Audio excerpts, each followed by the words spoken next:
In our today's lecture, we will discuss some theorems related to isomorphism. First of all, this theorem is related to normal groups. In this theorem, let H and K be two normal subgroups of a group J such that H is contained in K. Then quotient group K over H is normal subgroup of quotient group G over H. Conversely if फिर हमारे को इसी का converse part भी prove करना है. जैसे first में हमारे को H और K दो नॉर्मल सब ग्रुप दिए हुए G के और H कंटेन करता है K के अंदर, तो K over H normal sub group G over H का शो करना है. फिर दोबारा K over H normal sub group दिया हुआ है G ओवर H का, then K is normal sub group of G हमें शो करना है such that H is contained in K. तो अब हमने पहले हम फर्स्ट पार्ट लेकर चलते हैं कि H नॉर्मल सब ग्रुप है G का, K भी नॉर्मल सब ग्रुप है G का और H पूरी तरीके से K के अंदर कंटेन करता है. देखो क्योंकि जो ये H है नॉर्मल सब ग्रुप है G का, तो हमें पता है कि कोशेंट ग्रुप केवल तभी डिफाइन हो सकता है जबकि H नॉर्मल सब ग्रुप हो. तो यानी कि G over H is meaningful, क्योंकि जो भी काम हमें शो करना है कि हमें ये तो बताना ही पड़ेगा कि G ओवर H और K ओवर H ये मीनिंगफुल हैं. तो पहले हमने G ओवर H को मीनिंगफुल शो कर दिया, फिर अब दोबारा से क्योंकि H पूरी तरीके से K के अंदर कंटेन करता है तो और K पूरी तरीके से, ये दोनों ही सब ग्रुप है, नॉर्मल सब ग्रुप है तो सब ग्रुप तो है ही है G के, तो ये दोनों H भी सब ग्रुप है G का, K भी सब ग्रुप है G का और H K के अंदर कंटेन करता है. तो यहाँ पे H नॉर्मल सब ग्रुप है G का, तो अगर मैं G का कोई भी एलिमेंट X कंसीडर कर लेती हूँ तो क्योंकि नॉर्मल सब ग्रुप होने की वजह से HX will be equal to XH होगा.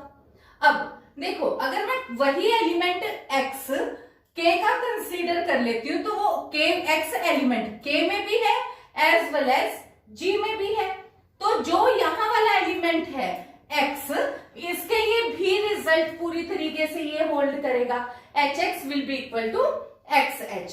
और इससे मेरे पास फिर क्या हो गया, H एक normal sub group of K भी हो गया, यानी कि H is a normal sub group of K. अगर ये H नॉर्मल सब ग्रुप है K का तो K ओवर H भी एक कोशेंट ग्रुप हो गया और ये भी मीनिंगफुल हो गया. अब हम शो करेंगे कि K over H is normal sub group of G over H. तो सबसे पहले मैंने एक एलिमेंट लिया. देखो K ओवर H का एलिमेंट तुम्हारे को पता ही है कि राइट कोसेट होगा और किस तरीके से होगा, H A एलिमेंट A जो है A कहां पे बिलोंग करता है K के अंदर, तो यहाँ पे H A belongs to K over H be an element where A belongs to K. अब K जो है सब ग्रुप है G का और A G के अंदर बिलोंग करता है, तो इस वजह से जो ये H A एलिमेंट है वो G ओवर H के अंदर भी बिलोंग करेगा, यानी कि हर एक एलिमेंट जो K over H quotient group के अंदर था वही हर एक एलिमेंट G ओवर H के अंदर भी है, यानी कि quotient group K over H पूरी तरीके से एक सबसेट हो गया G ओवर H का. फिर अब हमने, क्योंकि अभी एक बार तो हमने सेट शो किया कि पूरी तरीके से K ओवर H पूरी तरीके से कंटेन करता है G ओवर H के अंदर. अब हम इसे प्रूव करेंगे कि ये ग्रुप भी है. ग्रुप के लिए हम क्या लेते हैं, हमने फिर से दो एलिमेंट्स कंसीडर करे HA और HB, दो एलिमेंट्स K ओवर H के कंसीडर किए, जबकि A और B किसके अंदर के एलिमेंट है K के, क्योंकि K सब ग्रुप है G का, तो सब ग्रुप है तो ग्रुप तो है ही. और ग्रुप के अंदर की कंडीशन क्या होती है, AB इनवर्स बिलोंग्स टू, अगर A और B दो एलिमेंट बिलोंग करते हैं K में तो AB इनवर्स भी K के अंदर बिलोंग करेगा, तो यहां से AB inverse belongs to K हो गया और इसके according H into AB inverse भी K ओवर H के अंदर बिलोंग करेगा. अब यहां से ये रिजल्ट मेरे पास क्या हो गया, HA इंटू HB इनवर्स, क्योंकि ये मेरे पास ये जो H है ये नॉर्मल सब ग्रुप है और इसकी वजह से HA इंटू HB इनवर्स में बड़े आराम से लिख सकती हूँ, तो यहाँ से HA इंटू HB इनवर्स हो गया, फिर ये टोटल का इनवर्स हो गया, यानी कि एक एलिमेंट और दूसरे एलिमेंट का इनवर्स. और यही कंडीशन किसकी होती है, सब ग्रुप की होती है. ये एलिमेंट किसके अंदर बिलोंग कर गया, K ओवर H के अंदर बिलोंग करता है, implies that K over H क्या है, सब group of G over H। तो ये अपने पास रिजल्ट हो गया। फिर अब दोबारा से हमारे पास है HA, तो हमने सबसेट के बाद सब ग्रुप प्रूव कर दिया। अब हमें नॉर्मल सब ग्रुप शो करना है। नॉर्मल सब ग्रुप शो करने के लिए हमने HA एक एलिमेंट K ओवर H में से लिया और HG element G over H में से लिया, जबकि A एलिमेंट K में बिलोंग कर रहा है और स्मॉल g कैपिटल G में बिलोंग कर रहा है। फिर नॉर्मल सब ग्रुप के लिए हम क्या लेते हैं, GAG इनवर्स टाइप लेते हैं। तो क्योंकि कोशेंट ग्रुप है तो उसका एलिमेंट किस टाइप का होगा, HG। तो हमने लिया HG, HA और HG इनवर्स। फिर हमने देखो HG इनवर्स को इस तरीके से लिख लिया। फिर हमारे को पता है क्योंकि जो ये थ्योरी है, क्योंकि K is normal sub group of G है, तो इस चीज को हम लिख सकते हैं HGAG इनवर्स। मैंने इसको क्या लिख लिया, GAG इनवर्स, ठीक है। और यहाँ पे फिर ये किसके अंदर बिलोंग कर गया, क्योंकि ये डिफाइंड ही इसी कंपोजिशन के अंडर भी होते हैं। जो कोशेंट ग्रुप है वो एक्चुअली इसी कंपोजिशन के अंदर भी डिफाइन होता है। तो मैं बड़े आराम से इसको इस तरीके से लिख सकती हूँ। और अब क्योंकि मुझे पता है K नॉर्मल सब ग्रुप है G का, अगर K नॉर्मल सब ग्रुप है और G बिलोंग कर रहा है G में, A बिलोंग कर रहा है K में, तो GAG इनवर्स भी K के अंदर बिलोंग करेगा।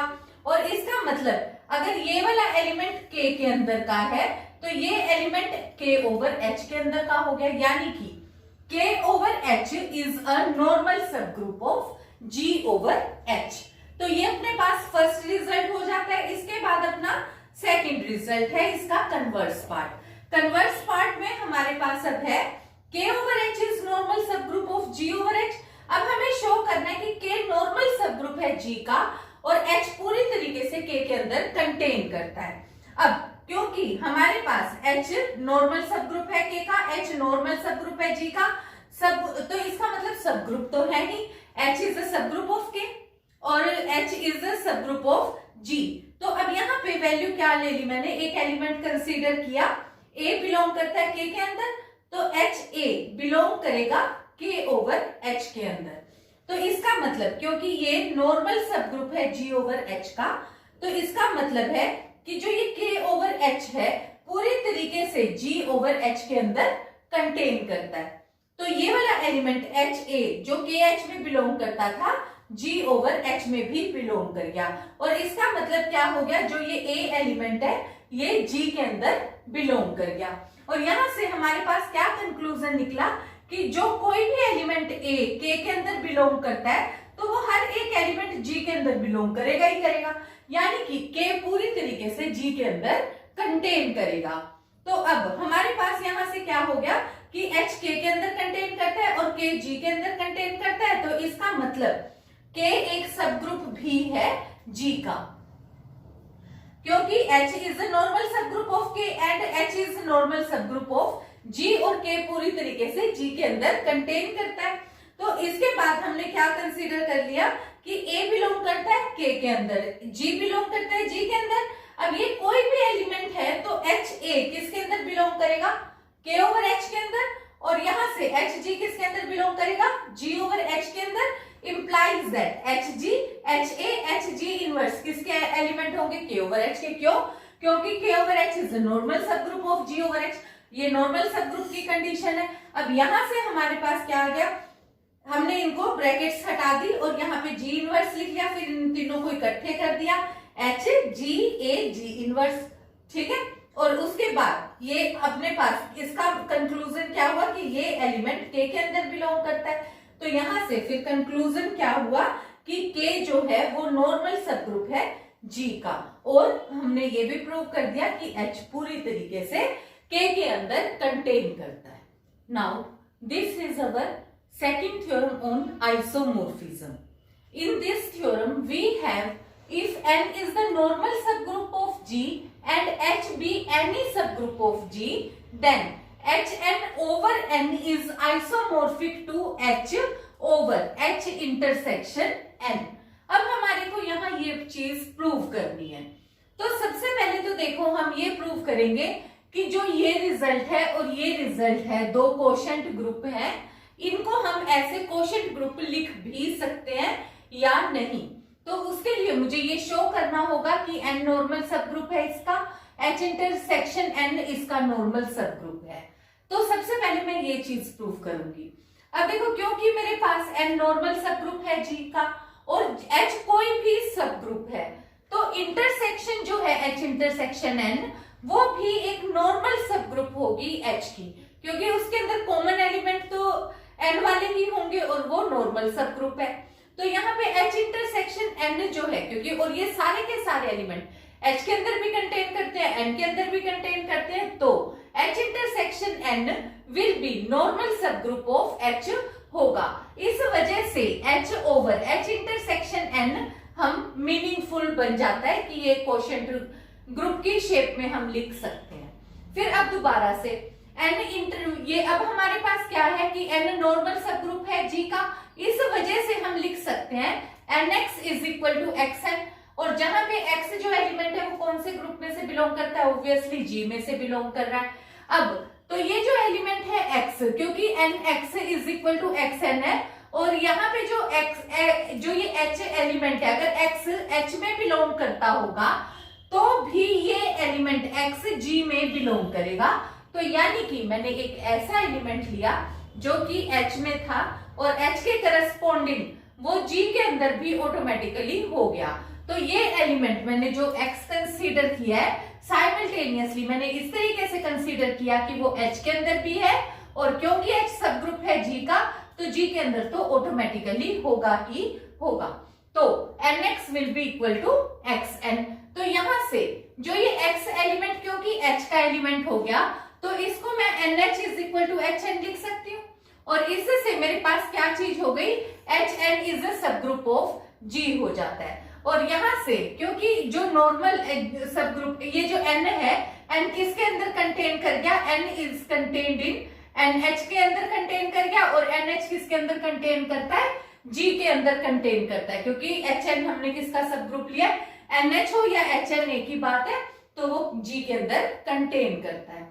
तो फिर अब n नॉर्मल सब ग्रुप है, फिर नॉर्मल सब ग्रुप की वजह से hn xn के बराबर है, x G के अंदर बिलोंग करता है, तो इसी तरीके से x किसके अंदर बिलोंग करता है, अब hn हमने यहाँ पे nh लिया, nh किसके इक्वल है, hn के इक्वल है, तो ये जो x एलिमेंट है वो hn में बिलोंग करता है, और इसी तरीके से ये G में बिलोंग करता है। तो इसका मतलब क्या चीज हो गई कि जो n है, n नॉर्मल सब ग्रुप हो गया hn का, तो इस वजह से hn ओवर n भी मीनिंगफुल हो गया। अब देखो, इतने क्वेश्चन में हमने सिर्फ ये काम किया है कि ये दोनों क्वोशिएंट ग्रुप्स हमने ये बताया है कि इनका एग्जिस्टेंस मीनिंगफुल है, मतलब लॉजिकल है, कि ये हमने कोई इलॉजिकल स्टेटमेंट नहीं लिखी है। अब इसके बाद हमें ये इसको आइसोमॉर्फिज्म भी प्रूव करना है। देखो, आइसोमॉर्फिज्म प्रूव करने के लिए हमारे को जो भी कंडीशंस होती हैं उसके अलावा हमने एक रिजल्ट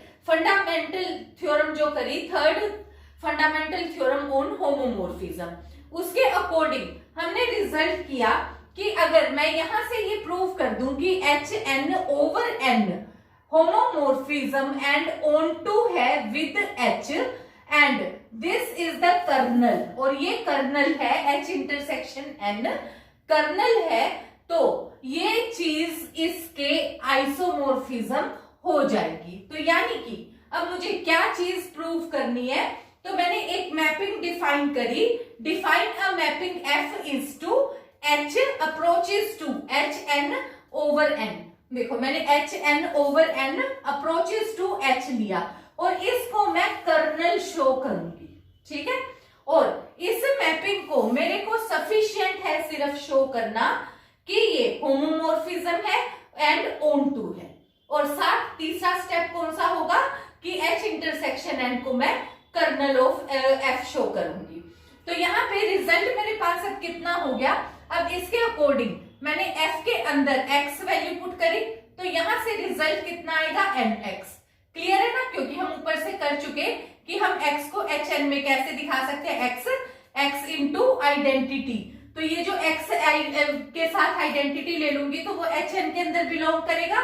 तो ये मैंने मैपिंग जो डिफाइन करी है वो fx is equal to nx define कर दी। अब मेरे को ये शो करना है कि ये जो मैपिंग जो मैंने बात कही है, कि ये जो बात मैंने मैपिंग डिफाइन करी है, ये होमोमोर्फिज्म है, ऑनटू है और kernel with kernel H intersection N है। तो अब मेरे पास मैंने दो एलिमेंट्स कंसीडर किए, एक्स और वाई, जो कि एच के अंदर बिलोंग करते हैं। तो यहाँ पे एफ ऑफ एक्स वाई हो गया, इसकी जगह यहाँ हो गया एन एक्स वाई हो गया। फिर क्योंकि एन नॉर्मल सब ग्रुप है जी का, तो इस वजह से मैं इसको N X into N Y लिख सकती हूँ। एन एक्स की जगह एफ एक्स हो गया, एफ वाई हो गया, और ये किसका कंडीशन होती है, ये इसका मतलब हो गया कि एफ इज होमोमोर्फिज्म है, यानी जो मैपिंग मैंने डिफाइन की है वो होमोमोर्फिज्म है। अब मुझे ये डिफाइन करना है कि जो मैंने मैपिंग डिफाइन करी है ये ऑन टू भी है।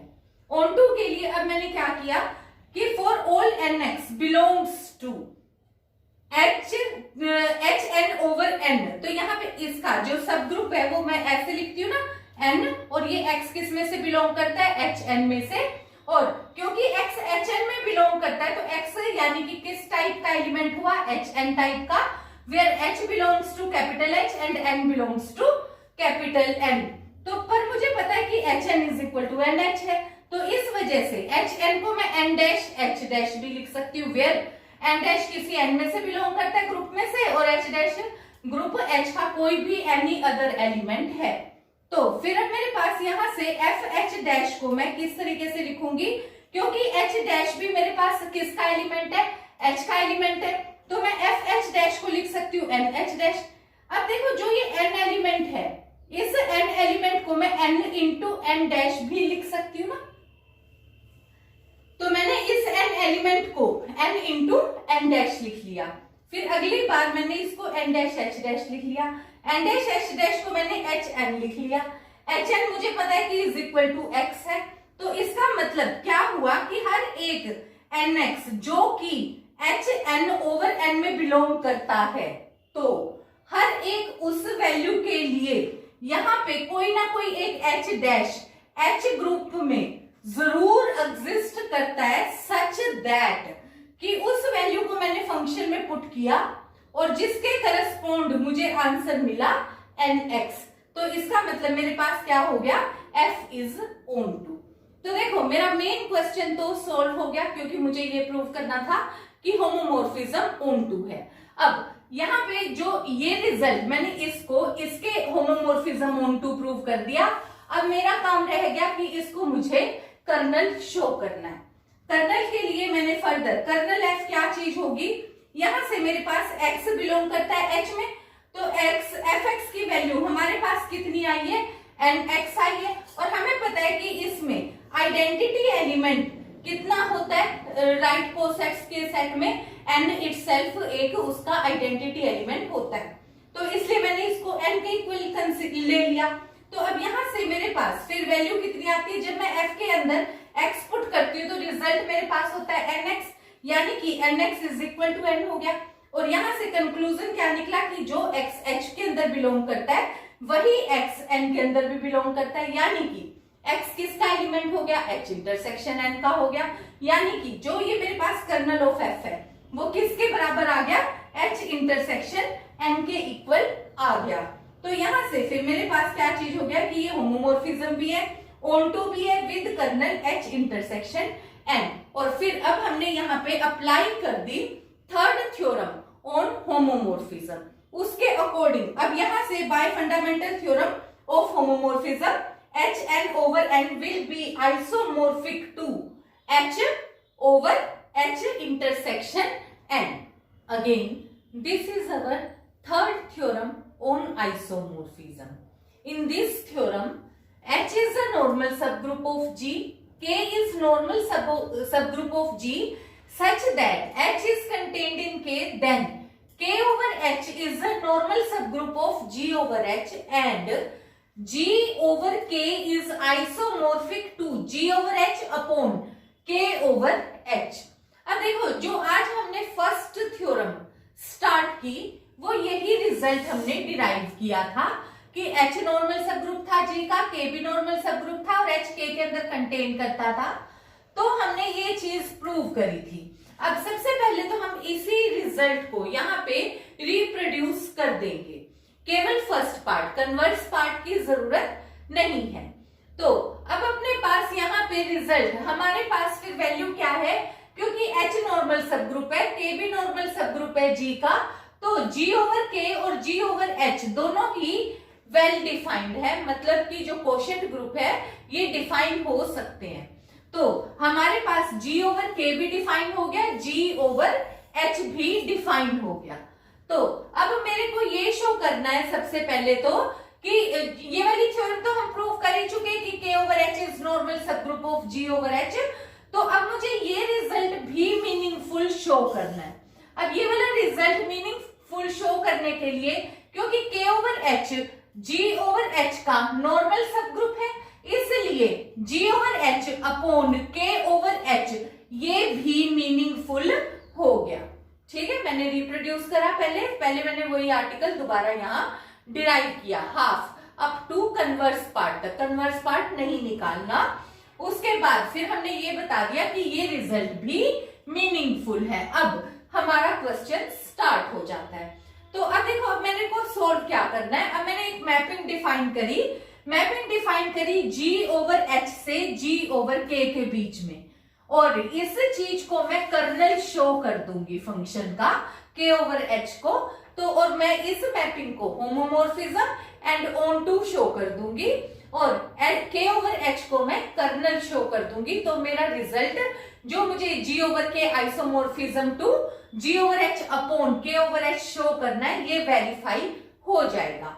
तो सबसे पहले तो मैंने इस मैपिंग को जो डिफाइन किया है G over H upon G over K, इसको मैंने ले लिया फंक्शन ऑफ, मतलब यहां से रिजल्ट क्या सब्स्टिट्यूट किया, ये अपने को पता है राइट कोसेट की शेप में मैं क्या लिखूंगी, इसको hx, और इसको क्या लिखूंगी kx, where x belongs to G।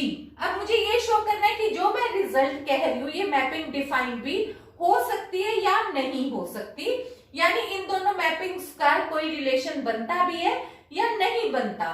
तो उसके लिए मैंने दो एलिमेंट्स कंसीडर करे, hx और hy belongs to G over H, such that hx is equal to hy। तो अगर मैं hx और hy लेती हूँ तो ये यहां से रिजल्ट xy G के अंदर बिलोंग करके, और xy इनवर्स बिलोंग करता है h के अंदर, और h पूरी तरीके से k के अंदर कंटेन करता है। तो जो ये xy इनवर्स है ये k के अंदर भी बिलोंग करेगा, क्योंकि ये रिजल्ट हमारे पास, ये हम ऑलरेडी थ्योरम्स में कर चुके हैं कि अगर hx is equal to hy हो तो xy इनवर्स h के अंदर बिलोंग करता है, और ये हमें दिया हुआ है कि h k के अंदर कंटेन करता है, इसलिए हमने यहां से कह दिया कि xy इनवर्स k के अंदर कंटेन करता है। और यहां से रिजल्ट फिर से बिल्कुल इसी तरीके से, जैसे इस चीज को ऐसे लिखा था, इस चीज को फिर मैंने ऐसे लिख लिया kx is equal to ky। अब यहां से kx की वैल्यू क्या हो गई, f ऑफ hx, और इसकी वैल्यू क्या हो गई, f ऑफ hy, यानी कि सेम वैल्यू के लिए सेम मैपिंग मेरे पास वेल डिफाइंड हो गई। अब इसके बाद मेरे को ये चीज शो करनी है homomorphism onto with kernel K over H। तो सबसे पहले होमोमॉर्फिज्म, उसके लिए फिर से मैंने hx hy दो एलिमेंट्स लिए G ओवर H के, फिर मैंने यहाँ पे f of hx into hy किया। तो क्योंकि h एक नॉर्मल सब ग्रुप है तो इसलिए मैं लिख सकती हूँ f ऑफ hxy, hxy क्या चीज हो गई kxy। अब k क्योंकि मेरे पास नॉर्मल सब ग्रुप है G का, तो इस वजह से मैं इसको फिर से लिख सकती हूँ kx इंटू ky। kx की जगह पे क्या हो गया f ऑफ hx, इसकी जगह पे क्या हो गया f ऑफ hy, यानी कि ये होमोमॉर्फिज्म हो गया। फिर अब मैं ऑन टू को एक्सप्लेन कर देती हूँ। ऑन टू के लिए मेरे पास रिजल्ट क्या हुआ कि kx आंसर आया है। तो kx आंसर आया है, किसके अंदर का एलिमेंट है ये G ओवर H का, x कहां पे बिलोंग करता है G में, तो इसका मतलब है there exist an element hx, किसके अंदर बिलोंग करता है G ओवर H के अंदर, G ओवर H के अंदर, सच दैट कि मैंने फंक्शन के अंदर hx पुट किया जिसके करस्पॉन्ड मुझे आंसर मिला kx, और इसका मतलब मेरा जो फंक्शन है ये ऑन टू हो गया, मेरा होमोमॉर्फिज्म हो गया, ऑन टू हो गया। अब मुझे क्या शो करना है, कर्नल को मुझे शो करना है K ओवर H। तो उसके लिए अब कर्नल ऑफ f मैंने यहां से स्टार्ट किया, तो यहाँ पे रिजल्ट क्या है, HX मैंने रिजल्ट का कौन सा लिया, G ओवर H का एलिमेंट सच दैट कि फंक्शन के अंदर मैं HX पुट करूं तो मेरे पास K एलिमेंट आए, क्योंकि K आइडेंटिटी एलिमेंट है इस रिजल्ट का। G ओवर K का आइडेंटिटी एलिमेंट मेरे पास क्या है, K है। तो यहाँ पे मेरे पास क्या हो गया, HX is equal to KI, पर फंक्शन ऑफ HX तो होता है KX, यानी कि KX is equal to KI। तो इसका मतलब क्या हो गया कि X बिलोंग्स टू K होना चाहिए। अब यहाँ पे मेरे पास क्या था, HX belongs to G over H, यानी कि X G के अंदर बिलोंग करता था।